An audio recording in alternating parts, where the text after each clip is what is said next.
Cam, don't tell me money doesn't matter. The two highest paid position players in baseball on a per year basis based on present day value. So Shohei Ohtani's actual number is different from the $2 million he's receiving right now, with the rest of it being deferred.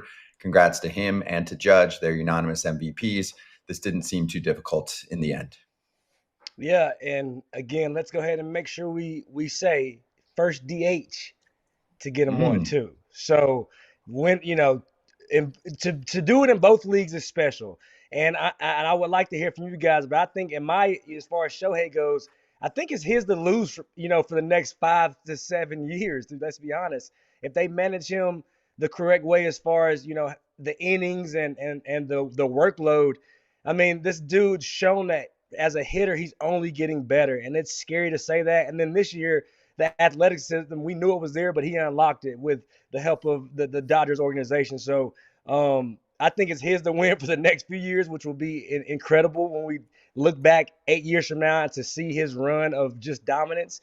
And then Aaron Judge, he's a guy who I think also for the next 4 or 5 years, especially when you look at the playoffs and the lack of success. I think, moments like that only motivate guys like Aaron Judge to come out and continue to get better, which is also scary. So like you said, I mean, kudos to both of those guys for the consistency and how they continue to put on the show for the fans in the game of baseball. One of the fears when you sign a guy like Shohei for 10 years, 700 million, cause he pitches and he hits, and then he doesn't pitch this entire year, obviously, because of the injury. They knew that. And then he comes out and has the MVP. Let's say the arm, for some reason, just doesn't come back and his pitching is, it craters.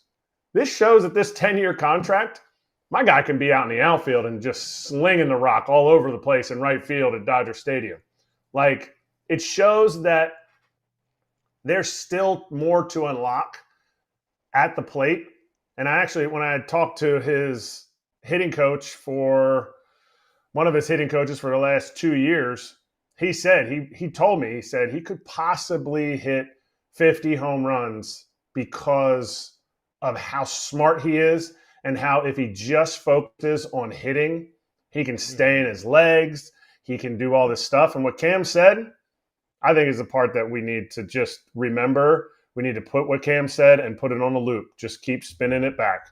Because last year I was beating a drum so hard when players in the Players' Choice Awards chose Ronald Acuna as the best player in Major League Baseball. It's not even close. Like you're just choosing somebody besides Michael Jordan. If Shohei Ohtani pitches healthy and he hits, he should be the MVP of the National League for however many years he does that. I'm sorry. You can't take that away from him. Kratz was dying on that take, and I actually think it was a great one. So well done. Pat yourself on the Let me back. add this too. Let me add this too. And Kratzy will appreciate this. We talk about him being just the DH. He's not just the DH. I mean, the man had 197 hits, and he scored 134 runs. Like that. Like we're talking about a DH. Like that, he was getting his team in positions to score more runs. Like he wasn't just driving them in. So I know he wasn't playing a position, but the numbers speak even louder than just the DH in my eyes. Totally. Okay, so there's two other things, Kratz, that define who you and me are as people. Okay, there's two other layers here of the MVP Incredibly results. good looking. Incredibly Besides good that, yes. Besides that, and the Jacked. facial hair, down pat, all of that, right? looking. Besides Kratz having accurate takes, there's two things that define us. Kratz is going to want to look down ballot and see who else got votes, and maybe even think, oh, William Contreras got beat out by DH Marcell Ozuna. And then me, what do? I go, Ketel Marte got an extra $3 million for finishing top three in MVP. That defines, does it not, Kratz? That defines what we look at when we see the rest of the MVP ballot after the unanimous one, which, let's be real, I mean, it's cool to give them love, but also it's kind of boring. There was no race to it. So I like to see who else got votes and money. For sure. And I think Keith Law kind of let me look at this ballot, both these ballots, a little differently yesterday. Cam, you missed it yesterday. Keith Law told us to go touch grass, go ground ourselves, because we were talking about his questionable third place vote that he had in Manager of the Year of Ollie Marmol. And he's like, go touch grass. Like, relax. But I still look down the ballot and I'm like, wow, really? Like, are we opening up the DH conversation that much that Marcell Ozuna got this many picks? Because Cam didn't even hit on everything that Shohei did. The reason that DHs don't get enough love in the MVP voting is because he didn't do enough. Shohei did everything possible at the plate. I get it. He did not field any baseballs. I get that. But he did everything possible at the plate. My man stole over 50 bags. He hit over 50 homers. I don't agree with Marcell Ozuna being up here because, you know what? I think Bryce Harper had a better season, but I get it. I'm a homer, and that was my pick for MVP, so I need to see my guy boosted up the list a little bit more. And William Contreras, the dude's playing behind the dish. He's playing behind the dish. Marcell Ozuna's out here. Let me say, but this is the thing. God, dog, Kratzy, you know you're my guy. This is the only thing. I think the Marcell Ozuna votes, I think those are warranted because if you look at the Braves situation, if you look at the amount of injuries they sustained during the season, I think the people who put him there, and this is me just thinking logically why, and it makes a little sense to me, is he literally was the most consistent Brave from beginning to end, right? We talk about a guy coming off a season prior to where at one point we thought he was going to get released, and then he turned it on and finished extremely hot. But from the beginning to end, when Olsen struggled, when Riley struggled, when Acuna went down, when Albies went down, Marcell Ozuna still kept them afloat, literally. The pitching was okay, but that dude put them on his back many a nights. The pitching was good, but I mean, Marcell Ozuna, you have to score runs. And many a nights when the pitching gave them a chance, who came through? Marcell Ozuna.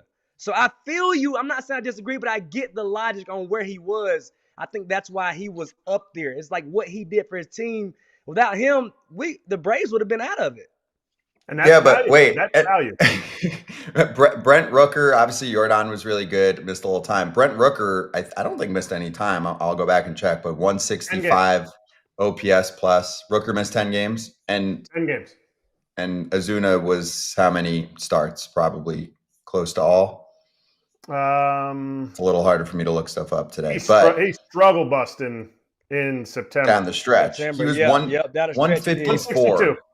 He played 162. Oh, he played every game. So he was a 154 OPS plus. Rooker was about 11 points higher than him on that front. My point is, obviously, they're in different leagues. I mean, Rooker didn't get nearly the love that Ozuna did, but the American League had some better depth of talent. Okay, you have Judge. And again, I don't know how they pick it, Scotty, but it's like, I love Rook. He's awesome, but the Braves were in it. You know what I'm saying? Like, I think some people value that at the end of the day. No, at bats